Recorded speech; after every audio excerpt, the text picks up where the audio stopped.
snacks to take to your next party. Baked ham and cheese ring. Let's begin. Separate your crust roll into triangle. Add your mozzarella cheese, jalapeno pepper, fresh basil, salami, ham, prosciutto. Make sure they are all around.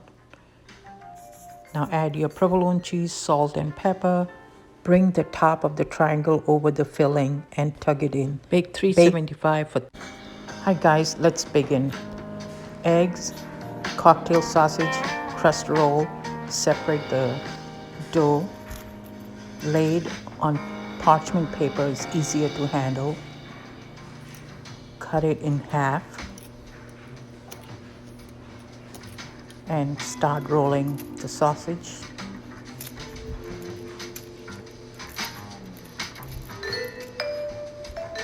There's one. Now let me show you another one.